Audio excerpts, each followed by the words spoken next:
E aí, pessoal? Espero que todos estejam bem. Bem, vamos dar continuidade então à nossa disciplina de prática 5. Lembrando que na primeira semana, o método de aferição de frequência de vocês foi apenas a apresentação no fórum. Quem ainda não fez, eu gostaria que, se possível, fizesse o mais breve possível. Na nossa segunda semana, a gente começou em si o nosso conteúdo, falando especificamente sobre as diferenças entre o conceito de avaliar, de medir. E para hoje a gente vai dar continuidade a esses aspectos para a gente poder abordar um pouco melhor as finalidades. Acredito que essa é uma das aulas mais importantes. A gente precisa conseguir diferenciar muito bem esses tópicos que a gente conseguir identificar o que vem a ser uma avaliação diagnóstica, o que é uma avaliação formativa, o que é uma avaliação somativa, tá? Esses processos eles se complementam e são executados diariamente dentro do nosso ambiente de sala de aula. Então, é muito importante a gente entender suas características, os seus usos, as suas fragilidades e as suas potencialidades. Dito isso, para hoje, o resuminho a gente vai falar sobre então essas três finalidades da avaliação, as características e as diferenças que a gente tem entre elas, exemplos aí de como a gente conseguir aplicar, né, em cada uma delas e as boas práticas que a gente consegue executar e principalmente as dificuldades dessa execução. Bem, quais são as três finalidades da avaliação educacional? Vamos lembrar que a avaliação é o último aspecto, né? Depois que a gente já mediu, a gente já classificou, a gente está pensando nesse aspecto de avaliação. E a avaliação ela tem que ter para a gente a ideia de tomada de decisão, a ideia de verificação. Então é algo muito profundo. A gente necessita, então, diferenciar e a ideia é que a gente consiga pensar em etapas que a gente executa esse processo avaliativo. Então, quais são as finalidades primordiais? O básico. A avaliação ela não tem um propósito único, isso é, ela é multifacetada. Como a gente acabou de comentar, né? Quando eu falo de avaliação, eu estou pensando em várias características que precisam levar a um determinado processo de tomada de decisão. Então, quando eu penso na minha finalidade, eu tenho que pensar em três palavrinhas: como, quando e porquê. Isso é, como, aí já tem uma ideia boa, então, como será conduzida? Por quê? Eu tenho que pensar nos métodos, nos instrumentos.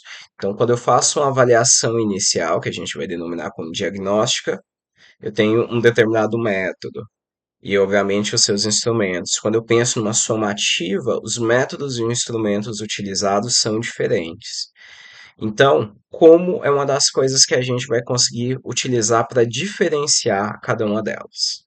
Quando, eu acabei de falar, né? Por exemplo, quando eu penso numa diagnóstica, obviamente ela precisa ocorrer no aspecto inicial. Já se eu for pensar numa somativa, não faz sentido se ela não for num período final. Então, quando é muito importante. E por último, por quê? Qual que é o objetivo de cada uma? Porque, dando já um exemplo, quando a gente pensa numa avaliação que seja diagnóstica, ela é executada com o objetivo de identificar fragilidades, identificar continuidade. Já quando eu penso numa somativa, eu já quero verificar o resultado do processo de ensino-aprendizagem. Então a gente tem um processo longo aí entre esses aspectos e o porquê ajuda a gente a diferenciar essas características, tá? Então, pensou em avaliação, é importante eu identificar o como, quando e o porquê para conseguir verificar qual finalidade que a minha avaliação vai tomar. Quais são então essas três finalidades fundamentais? São a diagnóstica, a formativa e a somativa. A diagnóstica é o quê? É o ponto de partida inicial. Então, se a gente pensar naquela pergunta lá do quando, é o início. Realmente é aquilo que a gente precisa sempre executar antes de introduzir o conteúdo, antes, por exemplo, de um retorno ou após um recesso. Então, a gente fazer uma avaliação diagnóstica é fundamental para a gente identificar isso. Ele identifica as necessidades para planejar o ensino. Então, quando eu penso na diagnóstica, eu estou pensando num processo avaliativo que vai ficar centrado no processo de planejamento. Então, ele vai alterar ou não, né, as possíveis metodologias que eu vou utilizar para ensinar um determinado conteúdo. Ele vai alterar como vai ser planejado o processo das minhas atividades ao longo do período. Então, a minha diagnóstica, ela é o ponto de partida e ela vai movimentar basicamente com o meu planejamento, tá? Aqui a gente começa a ver alguns erros muito comuns, a gente vai comentar isso no final da aula novamente, mas alguns professores, por exemplo, avaliam, no quesito de notas, uma avaliação diagnóstica. Isso é um erro tremendo, tá? A diagnóstica, ela é muito mais voltada para o professor, como o professor vai desenvolver e vai trabalhar com isso, do que necessariamente a gente está avaliando o desempenho do aluno a partir desse aspecto somativo, né? Bem, a segunda finalidade é a formativa. Essa é aquela avaliação que a gente acaba não caracterizando como avaliação dentro da sala de aula, mas a gente avalia sempre. Se a gente lembrar, quando a gente monta o nosso plano de ensino, ele precisa sempre ter um processo avaliativo, porque senão eu não consigo verificar se os objetivos foram atingidos. Então, quando eu penso em uma avaliação formativa, eu estou pensando em como eu estou acompanhando esse processo. É hora, como o próprio texto nos traz aí, que a gente consegue regular a aprendizagem a partir de feedback contínuo. É hora de eu conseguir identificar as fragilidades dos nossos estudantes, é a gente conseguir verificar quais são as potencialidades, o que, que realmente eu consigo cobrar depois numa somativa, e como que a gente consegue fazer essa formativa? É quando a gente está ali mesmo no dia a dia, no cotidiano, trabalhando com os nossos estudantes.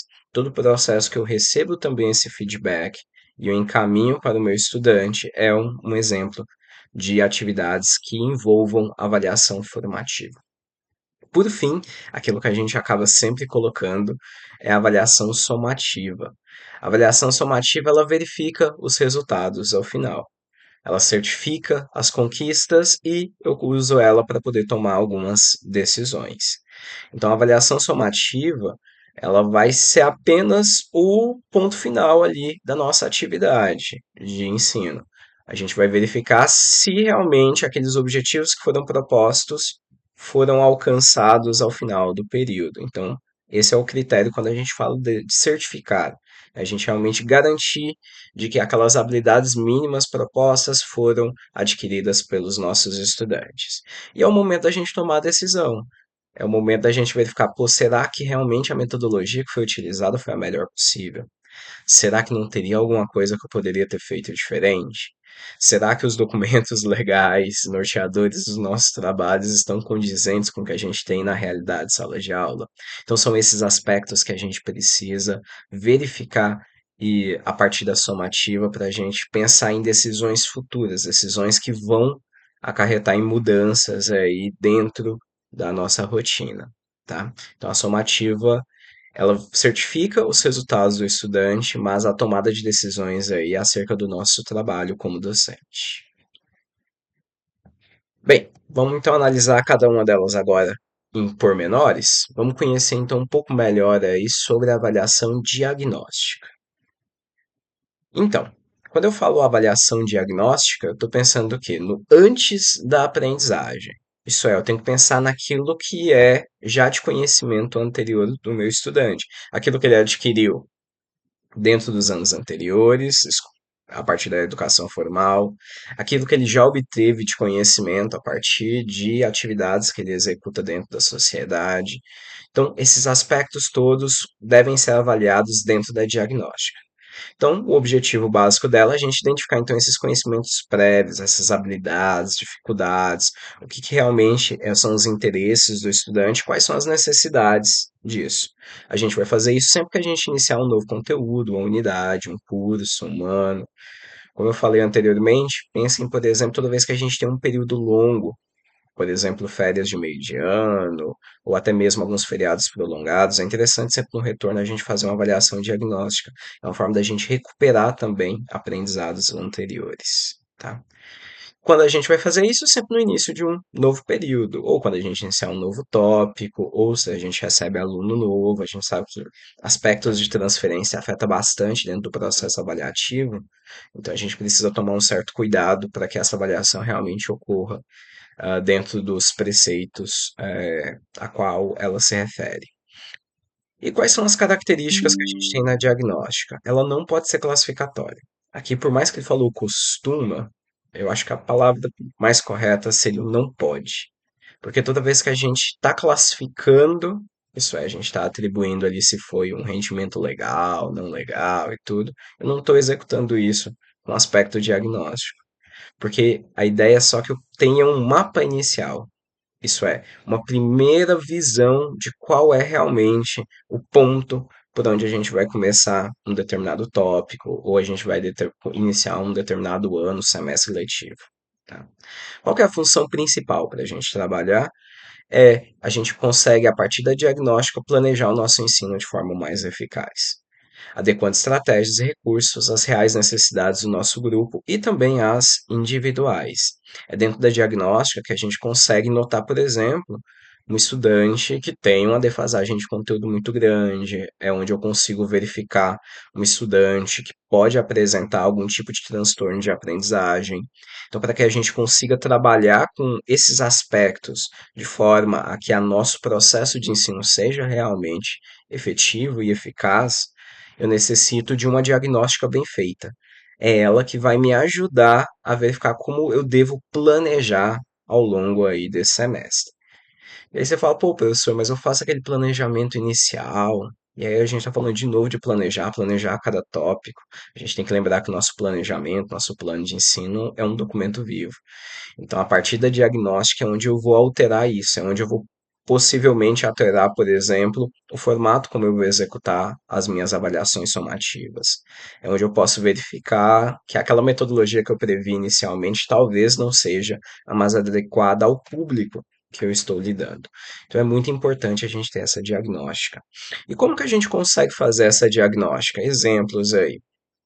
Primeiro, pré-testes costumam funcionar bem legal. Então, eu coloquei como exemplo um pré-teste sobre frações, utilizando ferramentas como o Wayground, por exemplo, antes da gente começar um top, tá? O Wayground, ele é um aplicativo, antigamente ele chamava Quizzes, que ele funciona como se fosse o Kahoot. Provavelmente alguns professores, quem já está em sala de aula, já deve ter utilizado essa ferramenta. A gente vai abordar depois ela um pouquinho mais na frente, eu acho ela um pouquinho mais completa quando a gente vai falar aí de um processo, por exemplo, de avaliação diagnóstica para uma sala de aula grande, tá? Os questionários são exemplos clássicos. Então, quando a gente fala aí sobre conhecimentos prévios aí, a gente passa uma primeira lista e a gente verifica esses resultados, a gente costuma identificar algumas dessas questões. Não acho que para avaliações diagnósticas é o melhor, mas tem alguns outros aspectos que são legais do questionário. Por exemplo, quando você pede algumas perguntas abertas, você consegue avaliar além da parte da oralidade desse estudante, também a escrita. Então, é interessante que a gente consiga avaliar também vários aspectos, até mesmo para a gente identificar as potencialidades nos estudantes. Lembrando, a diagnóstica vai servir para a gente modificar também a nossa somativa. Então, a gente pode verificar, ó, talvez esses estudantes tenham mais facilidade em escrever do que executar ali os cálculos. Então, como será que eu consigo fazer com que a minha avaliação somativa permita que, com essa característica, seja melhor avaliada no resultado final? As rodas de conversa, para a gente identificar conceitos de anos estudados anteriormente, é um negócio que a gente acaba pensando que não funciona em matemática, eu acho muito legal, sabe? Já executei no início de alguns anos, principalmente no final do nono ano, indo para o primeiro ano do ensino médio. Você faz tipo um brainstorming, isso é, coloca todos os estudantes e coloca, vamos lá, levantem aí o que que vocês lembram de determinado conteúdo. E aí você vai anotando as fórmulas, os conceitos, as características. E aí os estudantes vão até lembrando aí de algumas situações que acabaram ficando aí perdidas ao longo do semestre, dos anos anteriores aí. Então acho que acaba funcionando bem legal e costuma ser bem divertido. Os estudantes gostam bastante desse momento inicial e eu acho que dá um feedback bem legal para o professor para saber, principalmente quando a gente pega algumas turmas que têm algum nível de defasagem de conteúdo. Então, roda de conversa eu acho uma estratégia bem legal para diagnósticas, junto com os pré-testes. E a análise de resolução de um problema matemático, esse acho que funciona muito bem quando a gente vai falar de uma introdução de tópicos. Então, comecei a falar agora, por exemplo, de gráficos de funções quadráticas, e aí eu quero verificar qual foi o conhecimento que esses estudantes já adquiriram sobre a resolução e encontrar raízes de equações de segundo grau. Então, eu escrevo totalmente uma resolução e a gente costuma, a partir disso, tentar identificar quais são os conteúdos que foram utilizados, o porquê que foi utilizado cada coisa. Isso traz uma forma de aprendizado um pouquinho diferente, os estudantes costumam dar feedbacks positivos. Bem, seguindo o conceito, a gente vai para as nossas avaliações formativas, que vem a ser o quê? A gente acompanhar e ajustar esse processo. Então, a diagnóstica vai te dar um primeiro retrato da situação, mas é a formativa onde a gente vai começar realmente a perceber se esse aspecto de ensino está sendo executado da forma como a gente tinha previsto nos nossos objetivos. Então, qual que é o objetivo aí da avaliação formativa? É a gente monitorar esse processo de ensino-aprendizagem durante seu desenvolvimento para fornecer feedback contínuo e oportunidade de melhoria. Então, eu tenho que pensar na avaliação formativa como esse aspecto que vai ocorrer dentro do meu cotidiano. É que naquele momento que eu terminei de fazer uma exposição oral, eu fazer aquele questionamento para os meus estudantes para verificar se aquela minha exposição oral realmente foi efetiva, se realmente os estudantes conseguiram absorver pelo menos parte daquilo que eu tinha colocado como proposto nessa atividade. É o momento de eu pegar aquela lista de exercícios que eu planejei e conseguir verificar se realmente ela permitiu com que os estudantes conseguissem atingir aquelas habilidades que são as esperadas. É o momento de eu conseguir verificar se o estudante tem alguma dificuldade, eu poder chegar lá nele e falar, olha, está te faltando isso, isso e isso, verifica essa situação. Então, a avaliação formativa ela tem esse aspecto mais contínuo dentro do processo, tá? Quando que a gente vai fazer isso? Ao longo de todo o processo, né? Então, nas aulas, as atividades, projetos, a gente já comentou isso.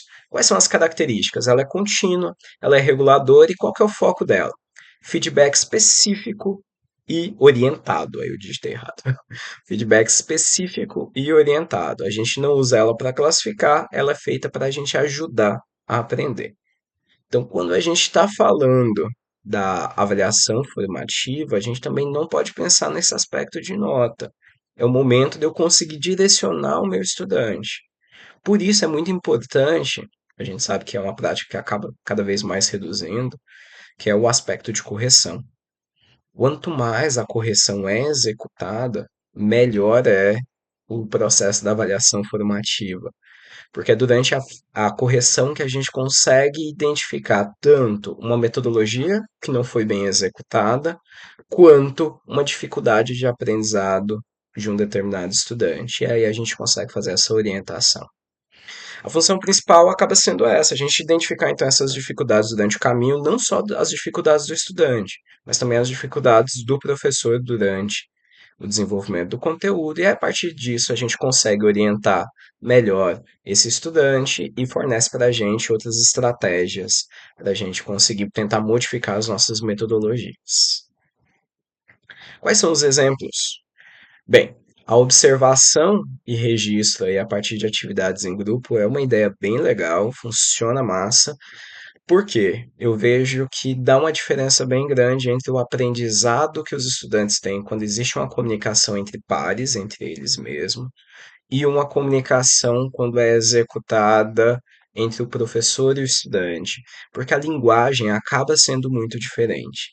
Isso faz com que esse aspecto de observação, obviamente sistemático, quando a gente tem uma rúbrica, alguma coisa bem estabelecida para fazer esse processo de avaliação, ajuda a dar retornos para o professor bem legais e principalmente para os estudantes para poder motivá-los a conseguir atingir os seus objetivos. Um feedback escrito, quando a gente coloca aí de uma determinada resolução de problema, por exemplo, é algo muito legal. Então, quando a gente pega uma lista de exercícios e a gente consegue dar pegar aí essa lista de exercícios e escrever, olha, você errou aqui, circula o erro, olha, isso daqui é um erro que anda acontecendo bastante.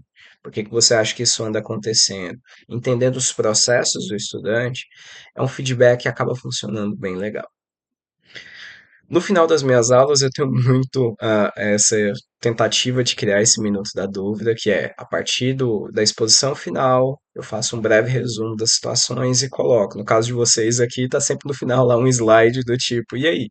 Ficou alguma dúvida? Está com algum problema? Manda mensagem lá no fórum, ou vocês devem encaminhar um e-mail, né? Se tiver com vergonha lá, para não deixar exposto ali talvez a dúvida. Apesar que é bem legal quando as dúvidas são compartilhadas.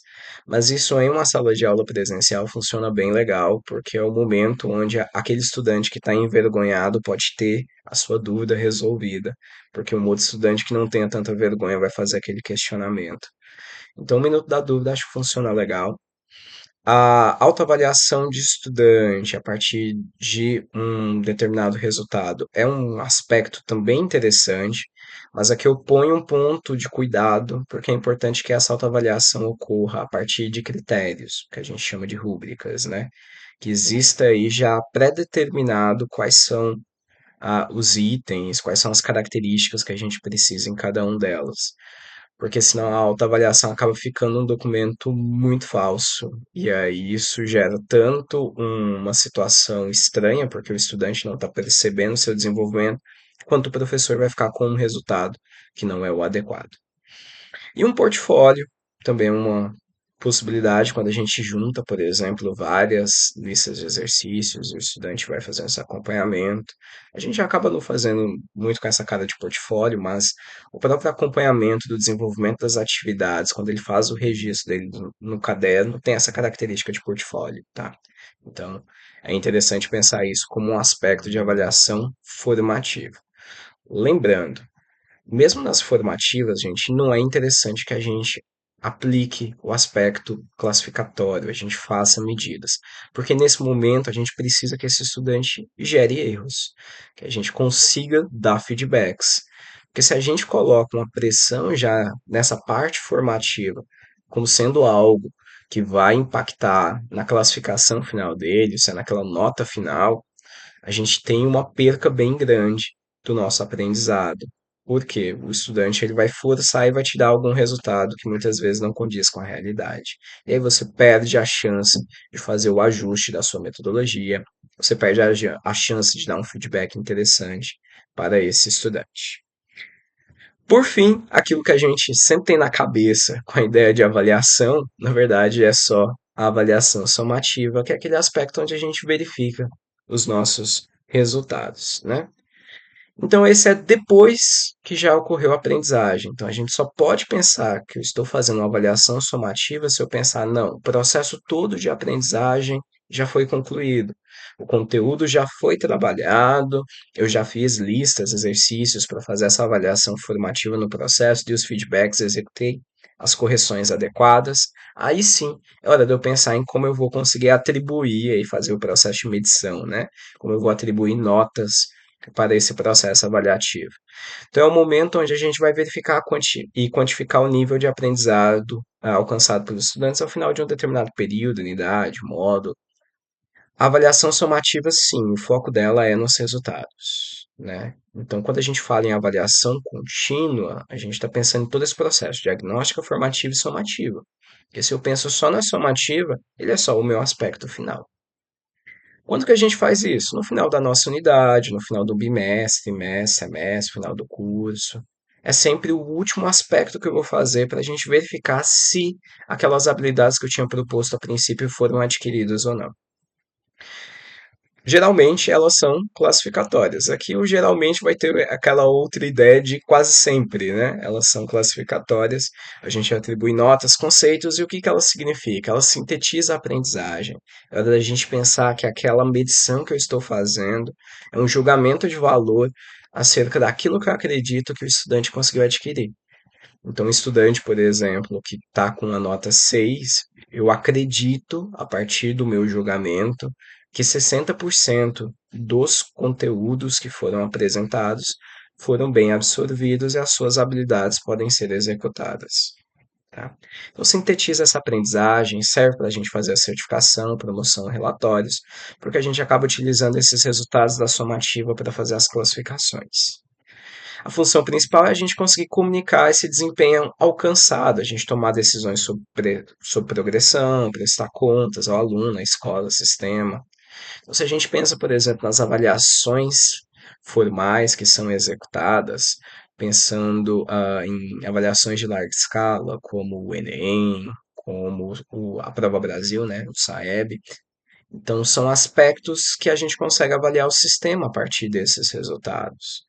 Já a gente consegue, a partir da nossa disciplina, avaliar a relação do aluno acerca do seu aprendizado. Então, é muito importante que a gente faça a somativa. A gente também não pode ignorar a existência da somativa e transformar a nossa avaliação formativa em uma avaliação que seja somativa, tá?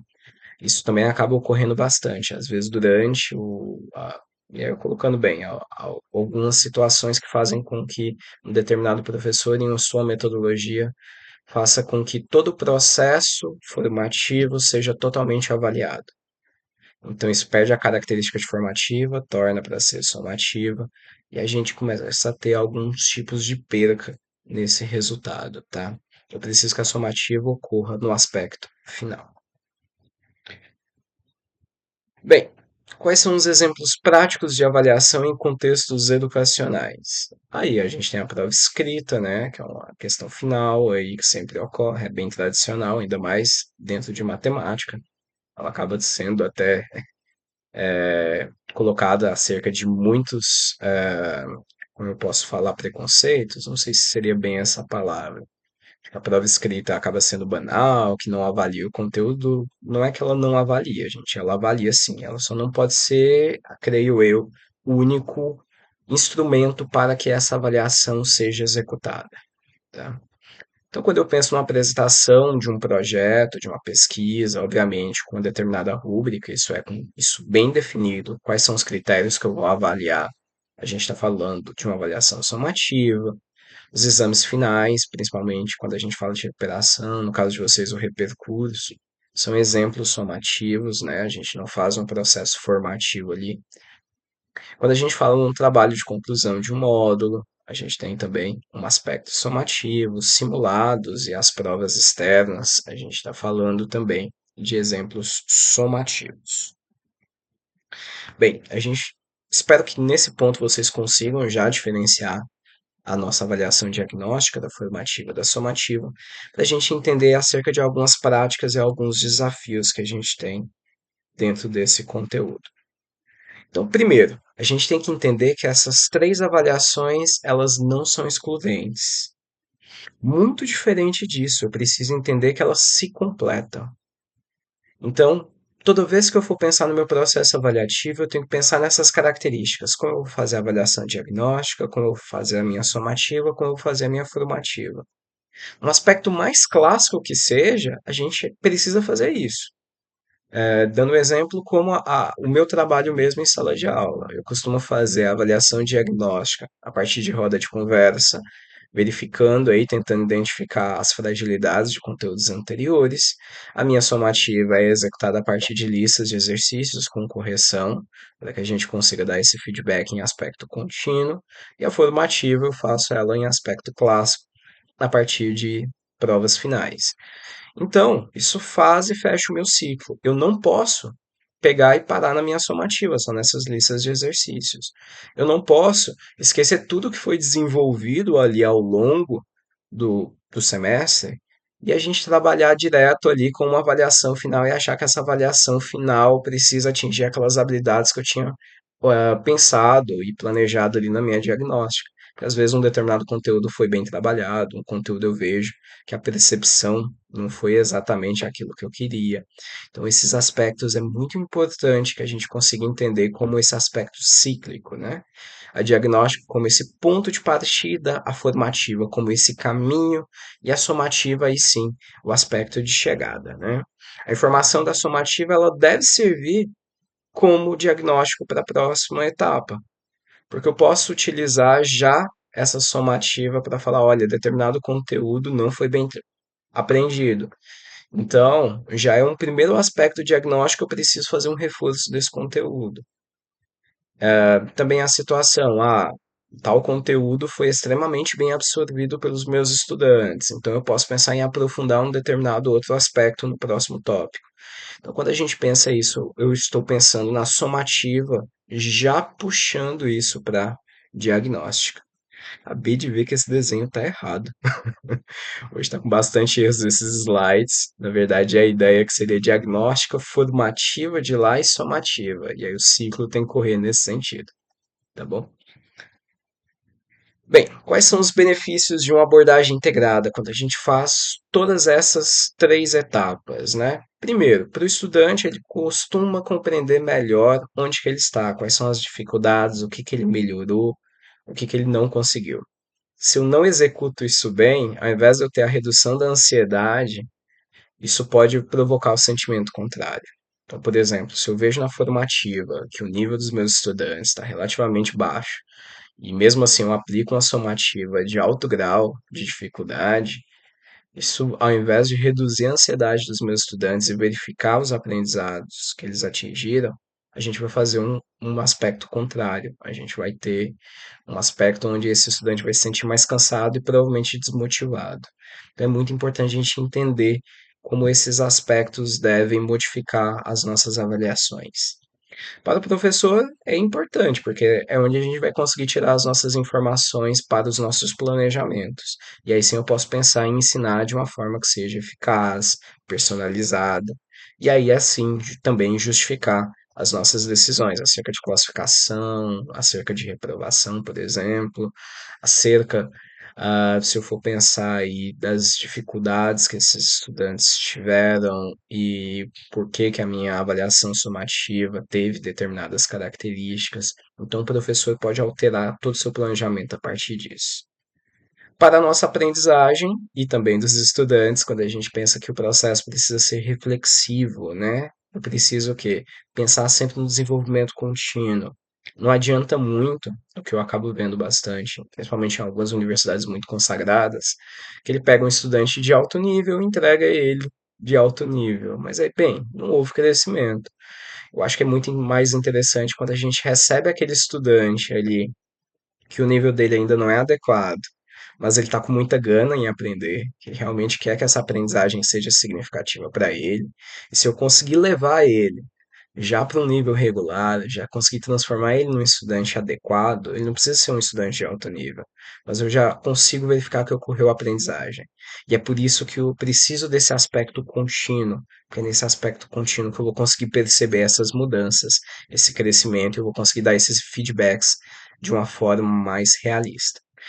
E principalmente para a instituição, se a gente pensar que a partir das nossas avaliações de larga escala, a gente consegue pegar alguns indicadores como o IDEB, são um momento onde a gente pode discutir algumas decisões pedagógicas que são executadas dentro da nossa escola. Será que a gente está executando realmente nosso processo avaliativo de forma correta? Será que não existe algum problema externo que a gente não está conseguindo identificar e isso está afetando no aprendizado? Então, a partir no processo de avaliação integrada, eu consigo que a minha instituição tenha esse resultado de uma forma melhor. E aqui, para a gente finalizar, um quadro resumo que traz as características que a gente abordou na aula. Lembrando que a gente tem que pensar muito no quando, no como, quando a gente está pensando nas nossas avaliações. Então, eu consigo diferenciar a diagnóstica formativa e a sumativa pelo período, lembrando que a diagnóstica ocorre no início, a formativa durante o processo e a sumativa deve ocorrer no final. Que a gente tem objetivos distintos, né? A diagnóstica pensa em conhecer o ponto de partida, a formativa pensa no processo, na aprendizagem, e a somativa é só um processo de verificação. O feedback da diagnóstica é mais para o professor, para ele fazer o seu planejamento. O feedback da formativa é feito para os dois, tanto para o aluno conseguir verificar como alterar o seu processo de aprendizagem, quanto o professor conseguir modificar os seus meios de ensino, e a somativa funciona para o aluno, para o sistema, até porque o professor na formativa ele já precisa identificar e já alterar as metodologias. Não adianta eu pensar em uma metodologia nova depois que eu já fiz a somativa. Eu tenho que entender que a classificação não pode ocorrer na diagnóstica, nem na formativa, mas que ela com certeza deve ocorrer na nossa somativa, porque a gente tem focos distintos em cada um desses processos. Que a diagnóstica tem essa função de planejar, a formativa é o momento da gente verificar se isso realmente está bem regulamentado, se eu preciso refinar esse processo, e na somativa a gente consegue certificar e relata sobre esses aspectos. E aqui, exemplos clássicos. A diagnóstica pode funcionar a partir de um pré-teste, de uma conversa, a formativa a partir de uma observação, ou feedback a partir de resultados que foram obtidos, e a somativa a partir de trabalhos e provas finais. Bem, com isso, agradeço aí. Lembrando que hoje eu devo disponibilizar para vocês a segunda parte do que eu quero a resenha, e vocês vão fazer um comparativo e tentar juntar as informações acerca da resenha da semana anterior, que espero que todos tenham iniciado, referente à parte do trabalho de Lucchesi, acerca de alguns preceitos que ele traz sobre educação, e aí, para hoje, eu vou pedir para vocês lerem um determinado texto que vai trazer essas informações mais uma vez sobre a avaliação diagnóstica, sobre a avaliação formativa e a avaliação somativa. E eu quero que vocês linkem com aquilo que vocês leram na semana passada. Esse é um aspecto bem interessante para a gente verificar visões de autores, como a gente consegue fazer esse comparativo aí entre processos aí estabelecidos. Tá bom? Lembrando também que na quinta-feira, dia 7/8, a gente vai ter um encontro síncrono para a gente poder tirar dúvida, a gente fazer uma roda de conversa, eu conseguir poder explicar um pouco melhor de quais são os meus objetivos quando a gente fala do aspecto avaliativo. Então, são critérios aí que eu acho bem interessante, todos aqueles que puderem participar devam participar. A nossa frequência das aulas síncronas é uma frequência um pouco reduzida. Então, não vai gerar uma reprovação, mas é muito importante, porque é o único momento onde vocês realmente vão ter uma troca. Uma disciplina de prática sem trocas acaba sendo esquisito, tá? É um pouco esquisito fazer essas aulas todas gravadas assim, com esses comentários apenas. Eu acho bem legal quando a gente pode fazer a troca, que a gente consegue perceber algumas peculiaridades. Um processo de avaliação formativa é bem interessante para a gente poder executar dentro desse processo. Tudo bem? Agradeço a todos vocês, principalmente quem conseguiu chegar até o final desse vídeo. De hoje passou ainda mais um pouquinho. Lembrando, vou tentar deixar todos com 30 minutos. De hoje está indo para quase 40. Mas se sobrou alguma dúvida, posta no fórum ou ainda manda lá no meu e-mail para a gente poder ter esse contato sempre. Tá bom? Agradeço então a todos. Tenham um bom dia.